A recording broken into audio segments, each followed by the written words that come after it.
اعوذ باللہ من الشیطان الرجیم بسم اللہ الرحمن الرحیم۔ اللہ کے نام سے شروع جو بڑا مہربان نہایت رحم والا ہے۔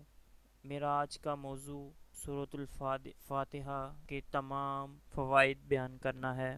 بیان کرنے سے پہلے تمام معزز سامعین سے گزارش ہے کہ میرے چینل کو سبسکرائب کریں اور بیل آئیکن کے بٹن کو کلک کریں تاکہ میری آنے والی تمام ویڈیوز آپ تک پہنچ سکیں۔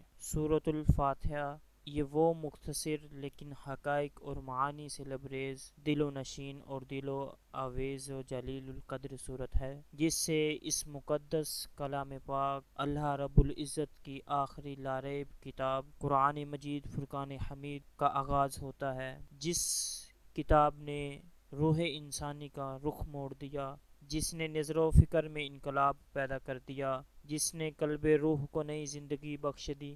اس پاک سورت کو نبی کریم صلی اللہ علیہ وآلہ وسلم نے متعدد ناموں سے یاد فرمایا، جن سے نبی کریم صلی اللہ علیہ وآلہ وسلم اکثر اس سورت کا نام لیا کرتے تھے، جو کہ اس سے بڑی سی سورت اور وہ نام جن سے نبی کریم صلی اللہ علیہ وآلہ وسلم نے اس سورت کو یاد فرمایا، ان میں سے سب سے پہلا نام ہے سورۃ الفاتحہ۔ فاتحہ کا معنی ہے رحمت و حکمت کے خزانے کھولنے والا، یعنی کہ یہ وہ کتاب ہے جس کے اندر نبی کریم صلی اللہ علیہ وآلہ وسلم پر قرآن مجید نازل فرمایا اللہ تعالیٰ نے، اور اس کتاب کے اندر رحمت ہے، حکمت ہے، اور دنیا کے اندر جتنے بھی خزانے ہیں وہ کھول دیے ہیں۔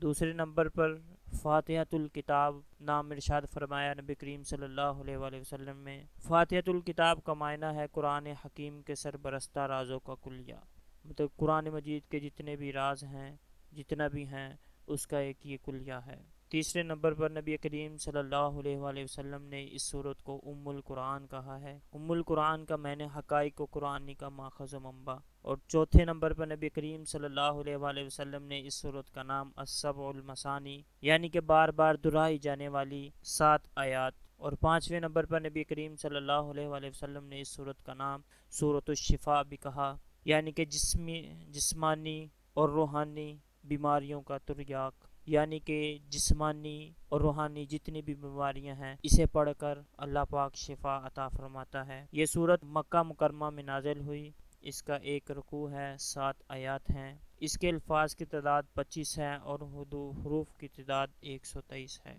اگر کسی شخص کو بہت تیز بخار ہو، بخار ٹوٹتا نہ ہو، 100 سے پلس ہو، تو نبی کریم صلی اللہ علیہ وآلہ وسلم نے ارشاد فرمایا اول آخر درود شریف پڑھ کر 41 بار سورۃ الفاتحہ پڑھ کر جس پر دم کیا جائے، اللہ پاک اس کا بخار ٹھیک فرمائے۔ اللہ رب العزت کی بارگاہ میں دعا ہے کہ جو میں نے آپ کو پڑھ کر سنایا ہے اس پر عمل کرنے کی توفیق عطا فرمائے۔